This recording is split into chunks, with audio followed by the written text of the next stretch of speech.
11 సీట్లకు పరిమితమైపోయింది వైఎస్ఆర్ కాంగ్రెస్ పార్టీ. దీని పని అయిపోయింది అని మొన్నటిదాకా చెప్పినటువంటి వారు వైఎస్ జగన్మోహన్ రెడ్డి గారిని, వైఎస్ఆర్ కాంగ్రెస్ పార్టీని టార్గెట్గా చేసుకొని అద్భుతమైన అమోఘమైన కథలు అల్లి ప్రచారాలు చేస్తున్నారు. అడ్డగోలుగా కేసులు పెట్టి రిజిస్టర్ చేయించుతున్నారు. నిన్న మొన్న ప్రచారం జరిగింది. ఇబ్రహీంపట్నంలో ఒక సబ్ రిజిస్ట్రారు లేఖ రాశాడని, అదేదో చిన్న చిన్న ఛానల్స్లో వచ్చింది. అక్కడ ఇక్కడ ఏదో 0.5%, 5%, 2%, 1% ఉన్న బుడ్డ ఛానల్స్ ఉన్నాయి కొన్ని. వాటిలో విస్తృతంగా తిప్పారు. తిప్పి తరువాత మెయిన్ స్ట్రీమ్లో ఉన్నటువంటి తెలుగుదేశానికి సంబంధించినటువంటి పత్రిక ఈనాడు, దాంతోపాటు మరొక పత్రిక, ఈ పత్రికలు మళ్ళా దాన్ని తెర మీదకు తీసుకొచ్చి ఫస్ట్ పేజీలో వార్తలు రాశారు. బినామీ బూచోళ్ళు అని. వీళ్ళు ఎక్కడి దాకా వెళ్ళారంటే, ఈ సబ్ రిజిస్ట్రార్ చాలా అన్యాయాలు, అక్రమాలు, భూదందాలు,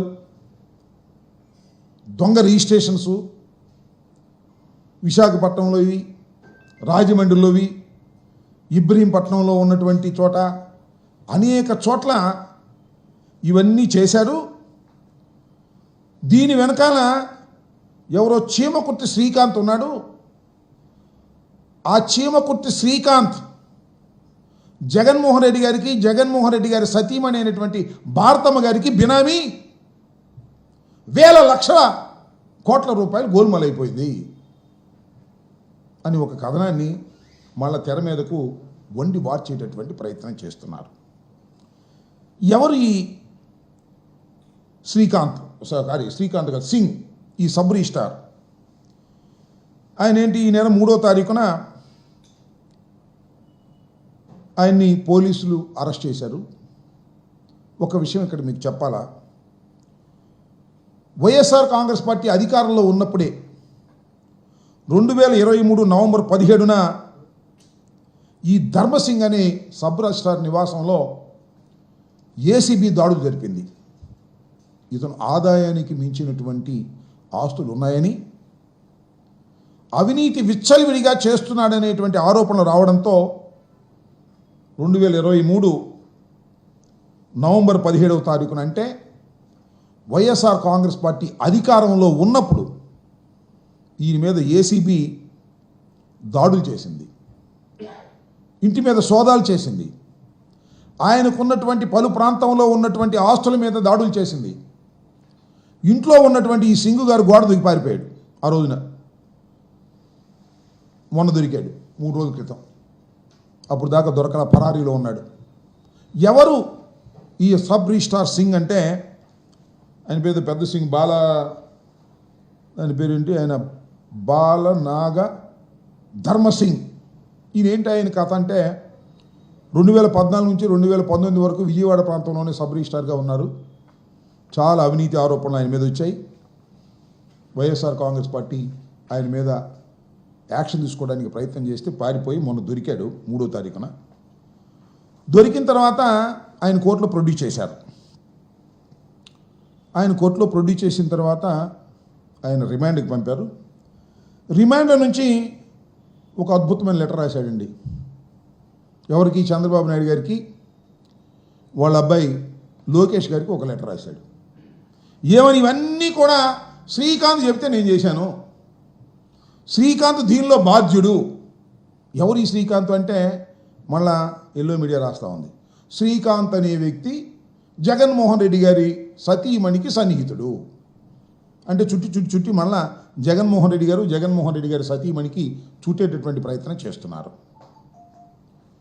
ముందేమన్నారంటే, ఈ శ్రీకాంత్ అనే వ్యక్తి సజ్జల రామకృష్ణారెడ్డి గారి బినామీ అని ముందు ప్రచారం చేశారు. అరే చాలదులే, ఇంకొద్ది పెంచుదామని చెప్పేసి జగన్మోహన్ రెడ్డి గారి మీద ఆయన సతీమణి మీద రాయడం కోసం మళ్ళా వండారు. నేను అంట, అయ్యా వండేవాళ్ళు కాస్త జాగ్రత్తగా ఉండండి అయ్యా, కాస్త ఎడిటింగు స్క్రిప్టు కరెక్ట్గా రాసుకోండి. ముందే సజ్జల పేరు చెప్పడం, తర్వాత మళ్ళీ జగన్మోహన్ రెడ్డి గారి పేరు చెప్పడం, ముందే జగన్మోహన్ రెడ్డి గారి మీద పేరు చెప్పేటట్టుగా మీరు ఏర్పాటు చేసుకోవాలి. ఆయన ఒక లెటర్ రాశాడు జైల్లో నుండి. జైల్లోంచి లెటర్ ఎటు వచ్చిందో నాకు అర్థం కాల. Is in remand Khaidi, ACB కస్టడీలో ఉన్నాడు, యాంటీ కరప్షన్ బ్యూరో కస్టడీలో. ఒక అద్భుతమైన లెటర్ రాశాడు. ఆ లెటర్ అంతా కూడా జగన్మోహన్ రెడ్డి గారి మీద, ఆయన సతీమణి గారి మీద, లేకపోతే మన ఈ శ్రీకాంత్ చీమల మరి శ్రీకాంత్ మీద రాసేటటువంటి ప్రయత్నం చేసి దాన్ని గిరగిర దిప్పుతున్నారు మీడియాలో అంతా కూడా. దీనిలో నాకు భలే ఆశ్చర్యం వేసిందబ్బా. ఈనాడు రాశారు, చక్కగా మంచి రైటర్ని బట్టి రాసినటువంటి పాత్ర ఇలాగే. అది ఒకసారి చదివి వినిపిస్తాం మీకు. అదేమిటి అంటే, అతన్ని బెదిరించారంట. ఎవరిని? ఈ సబ్ రిజిస్ట్రార్ సింగ్ గారిని బెదిరించారంట. వైసీపీకి సంబంధించినటువంటి నాయకులు, ఈ శ్రీకాంత్ గారు కానీ మరొకరు కానీ ఏమని బెదిరించారో తెలుసా? Standard dialogue. ఇంతకుముందు చాలా సందర్భాల్లో తెలుగుదేశం నాయకులు లోకేష్ గారు, చంద్రబాబు నాయుడు గారు, తెలుగుదేశం ప్రముఖులు వాడినటువంటి డైలాగులు. కరోనా సమయంలో మాస్కులు అడిగిన డాక్టర్ సుధాకర్కు ఎలాంటి గతి పట్టిందో మీకు అదే గతి పడుతుందంటూ బెదిరించి ఆస్తులను రిజిస్ట్రేషన్ చేయించుకున్నారని సీఎం చంద్రబాబు గారికి రాసిన లేఖలో ఈ ఎల్బిఎల్డి సింగ్ పేర్కొన్నాడు. అయ్యా నిన్ను ఆ రోజు సుధాకర్ని చంపేశామే, మాస్కులు అడిగితే ఆ రకంగా చంపేస్తాం, మర్యాదగా మొత్తం రిజిస్టర్ చేయమన్నామంట. మొత్తం రిజిస్టర్ చేశామంట. చూడండి కట్టుకోది ఎంత అద్భుతంగా ఉందో.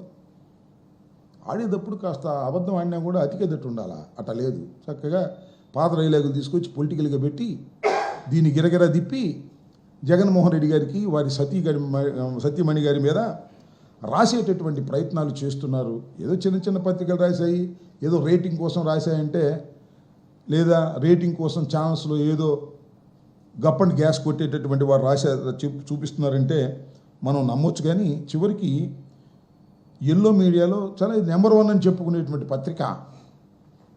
అఫ్కోర్స్ దీనిలో అన్ని కట్టుకథలకు ఈ మధ్యన మరీ తెగించేశారు, అడ్డగోలుగా రాసే కార్యక్రమాలు చేస్తున్నారు.